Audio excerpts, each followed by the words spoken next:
Bonjour et bienvenue pour l'entretien de France 24. Notre invité cette semaine est l'eurodéputé Jean Arthuis, ancien ministre de l'économie en France, qui préside aujourd'hui une commission au Parlement européen assez stratégique puisque c'est celle du budget. Or, bonjour Monsieur Arthuis. Bonjour. Cette semaine précisément, la Commission européenne a présenté son budget post-Brexit, un nouveau budget ou une proposition qui fait beaucoup parler d'elle, qui suscite d'ailleurs des polémiques. On va en parler avec vous. On parle aussi un petit peu du président Macron, dont vous vous sentez très proche, en effet, et qui, lui, est confronté à un certain nombre de mouvements sociaux.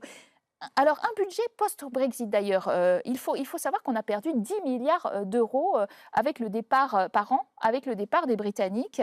Et la Commission nous propose à partir de 2021-2027 1 279 milliards d'euros, 1,1% du PIB. Ça fait beaucoup, ça fait peu, on ne se rend pas bien compte. Vous trouvez que c'est ambitieux ? Non. Ça fait un peu plus de 1% du produit intérieur brut de l'ensemble des 27 États membres. C'est post-Brexit. Et d'ailleurs, c'est un exercice délicat parce qu'il s'agit de prévoir un cadre budgétaire pour 2021-2027. Est-ce qu'en 2027, avec 1,1% du PIB, dont les 2/3 sont redistribués aux États sous forme de politique de cohésion, de politique agricole commune, est-ce que c'est avec ça que l'Europe, avec ce budget-là, que l'Europe va devenir une puissance mondiale ?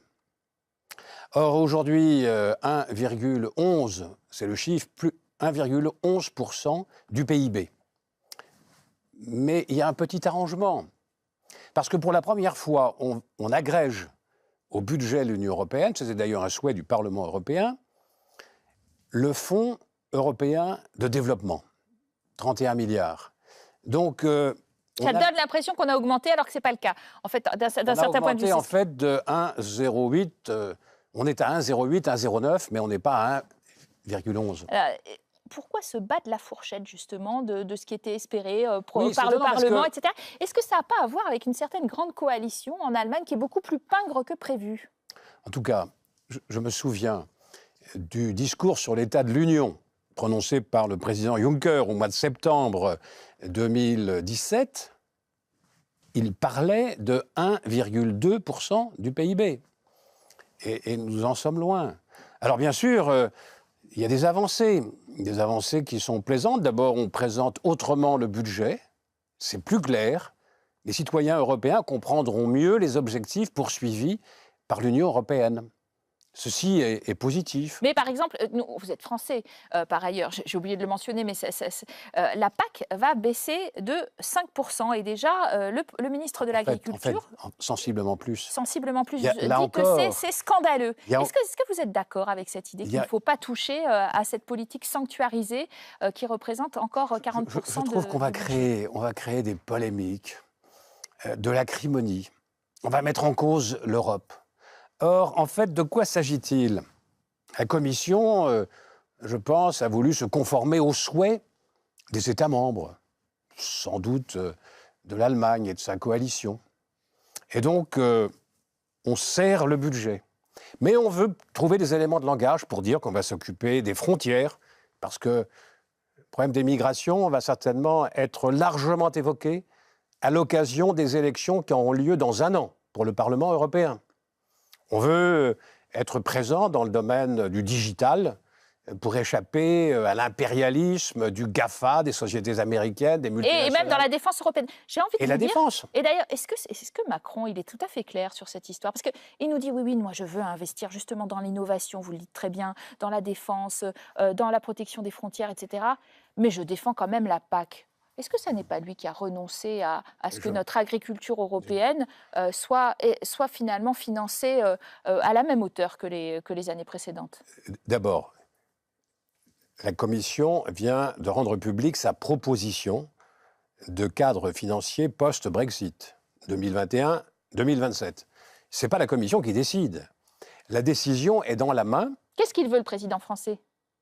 Je pense que le président français s'est exprimé à propos de la PAC, en considérant que nous devions maintenir les crédits de la politique agricole commune.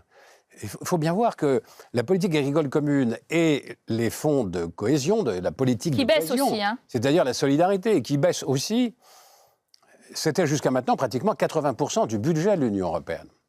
Et donc, ce qui était vraiment supranational, déduction faite des frais de fonctionnement de la Commission, du Parlement, du Conseil, de la Cour de justice, de la Cour des comptes, du Conseil économique et social, du Comité des régions, il ne restait pas grand-chose pour faire de la recherche, pour s'occuper d'Erasmus, pour permettre aux jeunes d'aller à la rencontre des autres Européens. Donc réorienter. On réoriente, mais avec pas assez d'argent. on va enlever de l'argent sur la PAC. Certains calculs ont été faits. C'est probablement moins 12%. Moins 12%. Et en 2027, parce que c'est progressif, ça fera moins 17%. Qu'est-ce qui va se passer? Il y a aussi peut-être, Jean Arthuis, qui fait parler de lui un mécanisme pour couper les aides des États s'ils n'ont pas véritablement un État de droit fonctionnel. Si par exemple l'indépendance de la justice n'est pas garantie, on entend bien la petite musique que c'est un peu dirigé vers la Pologne et la Hongrie en ce moment qui font un certain nombre de réformes de la justice qui ne plaisent pas aux autres. Et ça, à la majorité qualifiée, on pourrait le décider donc sans de ne pas verser les fonds de pas verser solidarité. Ces fonds. C'est pas un peu irréaliste de penser que, justement, on va voter tout cela au Conseil européen à l'unanimité, parce que c'est bien de ça dont il s'agit. C'est bien de ça dont il s'agit. C'est que ce projet de cadre financier pluriannuel doit être adopté à l'unanimité par le Conseil. Mais enfin, c'est bon de mettre sur la table une telle orientation. Parce que ces pays que vous évoquez, je pense à la Pologne, qui sur la période 2014-2020 va s'empocher probablement 75-80 milliards. La Hongrie, ça doit être une trentaine de milliards. On prend l'argent, mais on s'exonère des obligations qui résultent de la charte des droits fondamentaux. La valeur, l'originalité, l'identité de l'Europe, c'est quand même l'état de droit. Les libertés publiques, la démocratie. Et donc, on ne peut pas s'asseoir sur ces valeurs-là. On passe au chapitre plus français. L'autre actualité de la semaine, c'est la mobilisation sociale, 1er mai, le 5 mai, sur fond d'ailleurs de grève perlée. C'est un peu la fête à Macron, non? Ce sont des réactions face à des réformes, mais des réformes qui s'imposent. On voit bien qu'elles ont été mises en œuvre dans d'autres pays, des pays voisins de la France. Au fond, la France s'est un peu laissée aller au fil des années.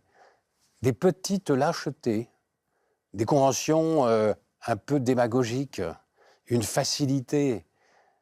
La France doit sortir de cette attitude. Et si la France veut donner le là en matière européenne, encore faut-il que la France soit exemplaire. Et la crédibilité, l'accueil qui peut être fait à la parole de la France, au travers des propos du président de la République.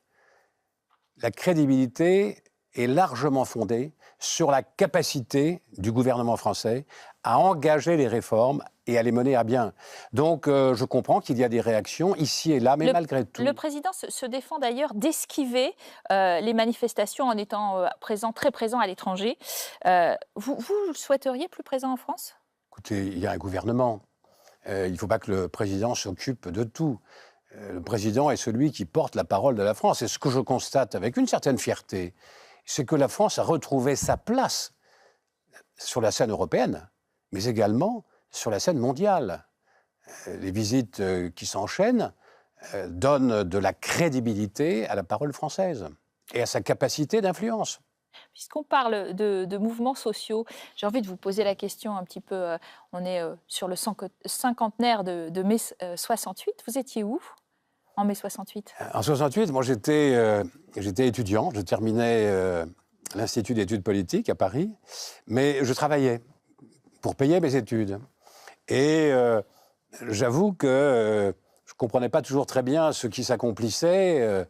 Il y avait un immense besoin de liberté, de sortir d'une autorité quelque peu conventionnelle. C'était une grande pagaille dans le quartier latin, à la Sorbonne. Et donc, moi, ce qui m'inquiétait à l'époque, c'est que je n'allais pas pouvoir passer mes examens et obtenir mon diplôme comme prévu. Donc, il a fallu travailler pendant les vacances et repasser des examens au mois de septembre. Est-ce que vous diriez aujourd'hui, comme une certaine droite française, qu'il faut tirer un trait sur mai 68, ou vous pensez que l'héritage est plutôt positif? Non, je pense que c'était un moment qui a marqué la France, qui a marqué notre société, qui a permis de s'affranchir d'une sorte d'autorité conventionnelle.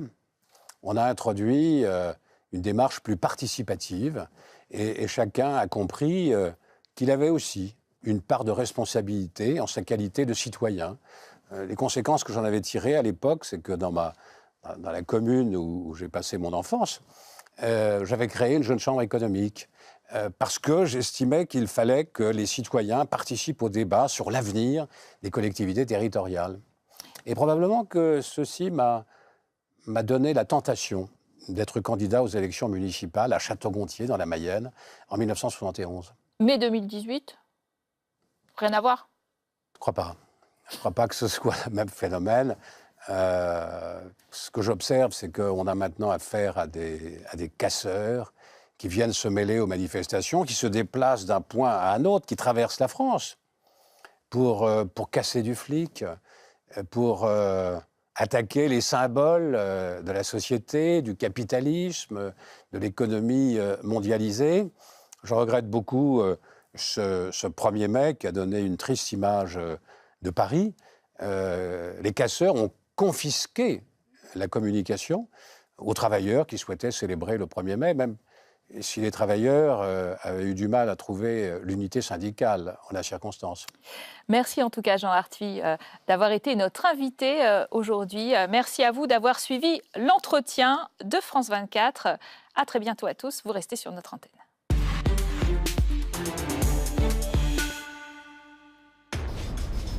Demain à la une, présenté par Aziza Naïd Sibar. Les grands thèmes de l'actualité de la semaine à venir. L'essentiel de l'actualité internationale, passé au crible de nos spécialistes. Demain à la une, sur France 24 et sur France24.com.